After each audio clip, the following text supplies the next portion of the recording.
na ba, ma'am? Ibig sabihin na, pataway, ma'am. Ito na kumain ko. Opo, hindi kumain ng mali.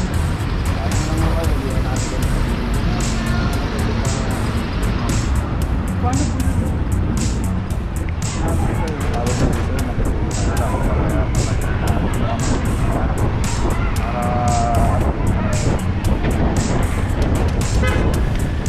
Nilang gisnan, ang kinagisnan nilang dati, pwede tayo magparada kung saan taan.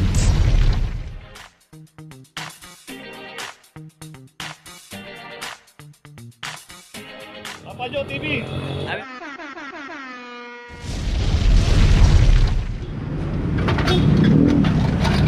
Location natin Loyola Street, corner P. Campa. At dito isang kay Sonic, naka double parking dito sa Loyola Street, mabuhay din. 23. At dito makikita nga natin sa side na to, may mga naka-parking na. So hindi na po inuuli kasi nakapasok na po sa loob ng property line nila yan. Pero itong kay Sonic na naka-double parking dito, pagkita na ako pinaradaan ito. Hindi na ako sakot ng property line nila to.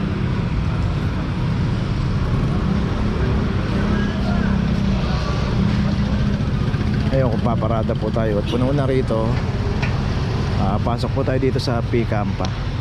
Pay parking po yan, secondary road. Hanapin po natin yung parking attendant na naka-assign dyan. Magpa-assist tayo kung saan pwede pumarada, hindi tayo mahuhuli. At pag pumarada tayo dyan, magbayad po tayo ng parking para hindi rin tayo itawag. At huwag tayong paparada ng double parking, huwag po tayong paparada ng street corner, kasi kasama rin po sa inuhuli ng clamping operation yan. Kahit sabihin pa po na PA ang nagpaparada sa atin doon, pagbayarin nyo yung PA pagka pinayagan kayo pumarada ng gano'n. Okay, ito may notice na. Tuloy na po tayo. Location natin Arligi, corner P. Casal. At dito naman isang L300 ang naklamp dito. 23.39 para sa L300.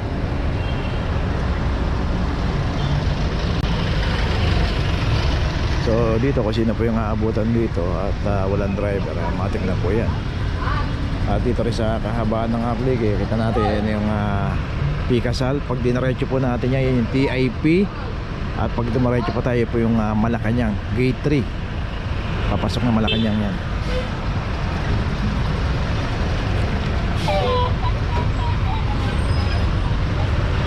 Okay, may notice itong L300 at puntahan pa natin, baka meron pang kinaklam dito.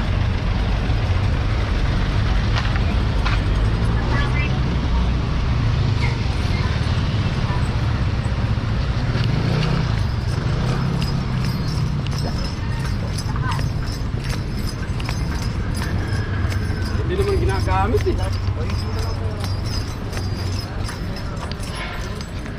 Okay, saka dito yung isang Toyota Hiace. Ito naka-club na rin. Wala rin driver.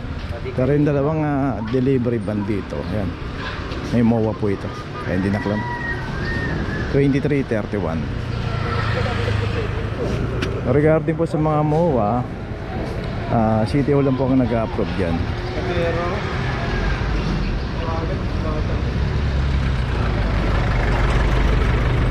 Okay, tuloy na po tayo. Location natin Aurora Boulevard, corner Rivera. At dito isang Jolly o Kabango nakaparada rin at walang driver. 23.36 para sa Jolly.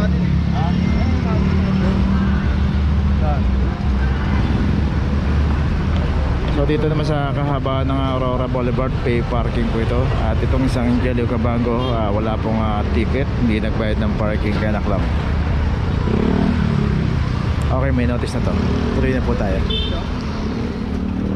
Location natin Santander Street, corner Dapitan.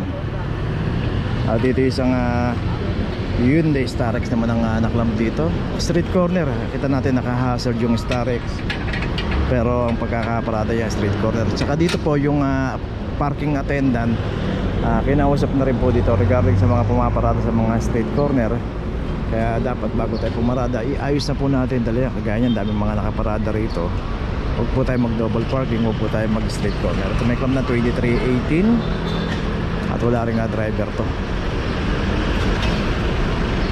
Pagka nasa mga pay parking po tayo, makipag-usap po tayo sa parking attendant. Tanong natin kung saan pwede pumarada yung hindi tayo mahuhuli. Kasi kahit na nasa pay parking tayo, kung babalagbag tayo ng parada, double parking tayo at street corner, andun po sa notice yan, mga violation na yun. Kaya kasama po sa hinuhuli yan.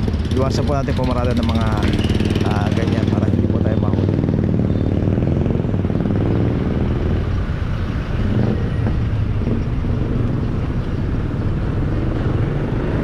Kita natin yung pagliko pa lang ng sasakyan dito, di ba? Nahihirapan na. What more pa kung halimbawa na mapinahan yung sasakyan natin dahil kantong car sa laki ng Starex, sa haba.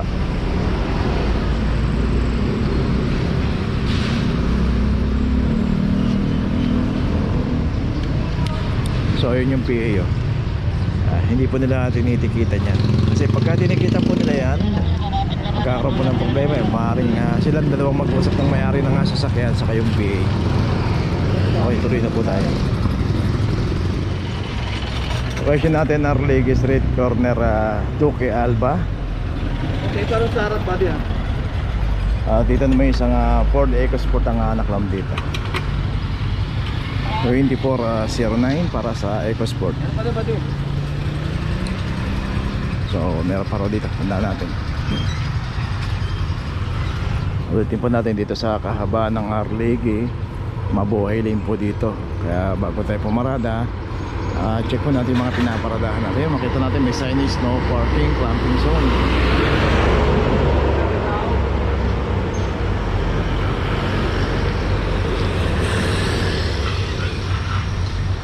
So may driver pala, isang van.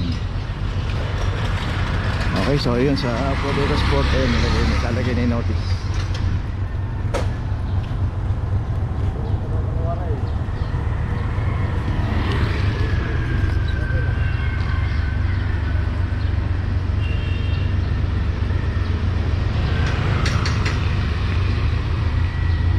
Okay, tuloy na tayo. Location natin Karapatan Street, corner Cavite Street. Dito naman isang Toyota Wigo. Club number 2337 para sa Wigo.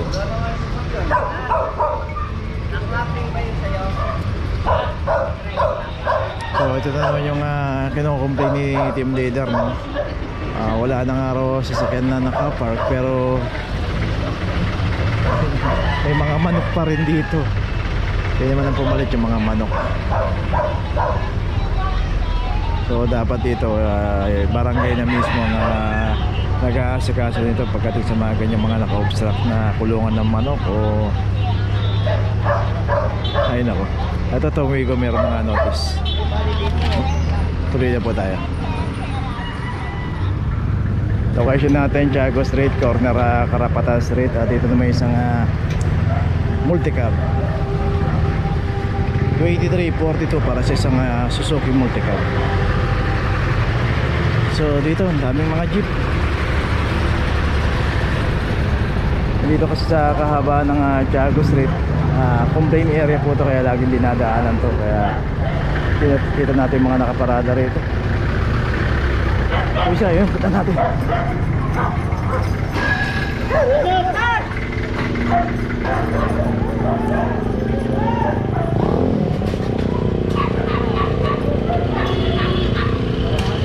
Dito pa rin tayo sa Tiago Street, corner Elias. Isang Honda Civic 2410 para sa Honda Civic. Pulasan yung mga nakaparada rito, mga jeep. Dami.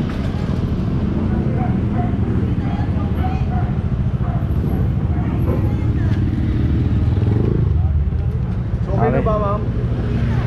Ibig sabihin ma'am, pasaway ma'am. So okay na raw, sabi ni team leader. Sabi nung nasa terrace, ibig sabihin daw talagang pasaway. Okay, tuloy na po tayo. Location natin Gonzalo Puyat, corner CPD Guzman. Dito naman isang Toyota Hi-Ace. Dito nga makita natin yung pinarada ng Hi-Ace nandito sa tulay. Ito, makita natin merong pumping station dito dahil may ilog. So dito pumarada, bawal po pumarada rito sa mga tulay, kasama po sa hinuhuli ng clamping operation yan. 23, 29. So yan, makita natin yan na yung Quezon Boulevard. At kung paparada tayo, magpapark tayo, labas pa tayo ng Quezon Boulevard, may pay parking po dyan. At hanapin po natin yung parking attendant para kung magtagal man tayo sa pagparada, hindi po tayo mahuli. Kagaya nito, hindi rin po alam ng clamping team na baka magdamag na to nandito at inabutan pa rin dito ng clamping operation na hindi pa inaalis yung sasakyan. Okay, ito may notice na, tuloy na po tayo. Location natin, Dapitan, corner Waning Street, in between ng Santander Street. Isang Ford Everest ang naklam dito, 2337. Ito na, kumain mo. Opo, hindi, kumain ng mabilis.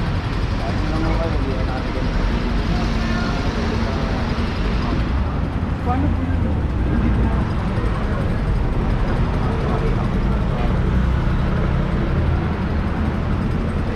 So ulitin po natin dito sa kahabaan ng Dapitan. Marami pong kainan dito. Mayroong dim sum, may coffee shop, may milk tea. Meron din pong mga food chain. Pero kung paparada tayo, kakain tayo. Ayan po, yung Navarra Street, Concepcion Street, Asturias Street at Santander Street ay yung pinakamalapit dito.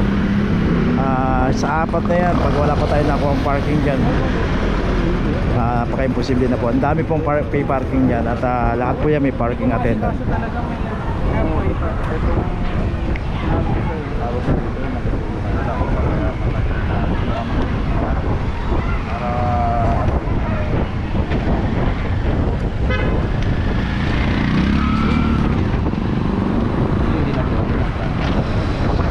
Bibigay mo ha. Paano ba gagawin?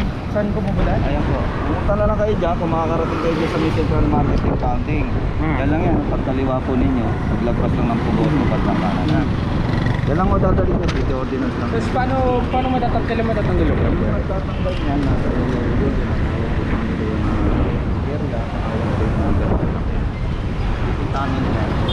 Okay po. So yun, si Sir kumain dito sa dim sum. Ay, makita natin yung signage dito. Ulitin po natin, paulit-ulit po yung paalala natin na magpaparada tayo dito sa kahabaan ng Dapitan. Pumunta na lang po tayo sa mga pay parking para sigurado tayo. Okay, so sa kayo isang sasakyan din dito. Ito, wala rin driver. Dito rin pumarada. Gonzalo po yan, corner CPD Guzman. At yun na yung Quezon Boulevard. Kasama po yan sa naklam na isang sasakyan din dito. Isang basa naman itong naklam dito.